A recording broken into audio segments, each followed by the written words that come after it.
Hey, it's Dave Dolphin at practicalworshipblog.com, sharing tips, ideas, and practical advice for the everyday worship leader. In this video, we're talking about how to start band rehearsal on time. So here you are, it's 6:30, time for rehearsal to start. Some of the people are here, some of the people aren't here. Some of the people that are here are ready to go, some of them aren't ready to go, and you're trying to get rehearsal started and run a real effective rehearsal, and sometimes that can be real frustrating.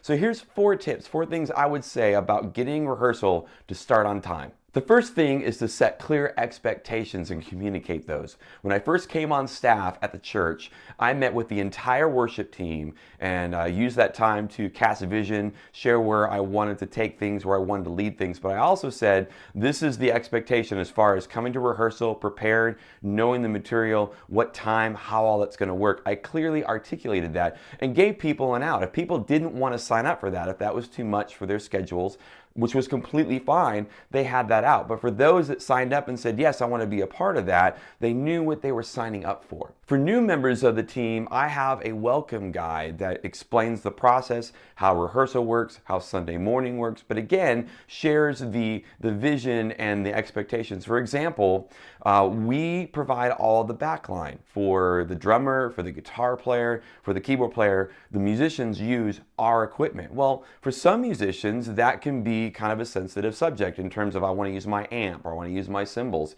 And so we clearly articulate that expectation that if you're going to play here, you're going to use our backline. And we put that in the welcome guide. The second tip is to have everything ready. If people are coming in to start rehearsal and you're still running chords or plugging in microphones or hole punching charts, then that doesn't send the message that 6:30 means 6:30. So remove every excuse you possibly can for everyone else that's in the band. When they walk in, everything is ready to go. Tip number 3 for starting band rehearsal on time might seem obvious, but it's start on time. If rehearsal starts at 6:30 and not everyone's there, go ahead and still start. Even if you're the only person in the room, go ahead and start playing through the songs. You're not going to be very productive, but it does send the message that 6:30 means 6:30 and we're going to start whether everyone's here or not. In our situation, our Thursday night rehearsal starts at 6:30 and I usually give about a 10-minute grace period, but by 6:40 we're playing the first note of the song at the very latest.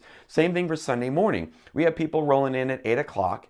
But by 8:10, whether everyone's there or not, I generally will start playing the first song and kind of running through. It sends the message that 8 o'clock means 8 o'clock. And when you start on time, for the 7 or 8 people that did get there on time, the message you're sending them is that you value their commitment to the ministry, that them getting there on time matters. To say that the other way, in a negative way, is that when you wait for everyone else to get there, for the people that got there on time, what you're saying is it really didn't matter that you got here on time because we're just going to wait until the drummer shows up. And the fourth thing I'll share is that it is okay to hold people to a standard. Yes, they are volunteers and I get that, but I think it's reasonable to expect people to be to a rehearsal on time. Now, if you have to have a difficult conversation with someone about their tardiness or whatever, I find that it is better to come alongside someone than to stand on the other side and point your finger. So for example, you might have a member of your team that is constantly being late. Instead of maybe pointing the finger, you come alongside that person and say, hey, I noticed that you're having a hard time getting here on time. Is there anything that I can do to help you to get here on time? You might learn that, for example, they're having a really hard time finding someone to watch their kids for rehearsal. Well, if you know that, as opposed to pointing the finger and saying, hey, do better, if you can learn that and provide the opportunity for them to share that in a safe place, you might say, well, hey, we probably can find someone to help watch your kids. I didn't know that.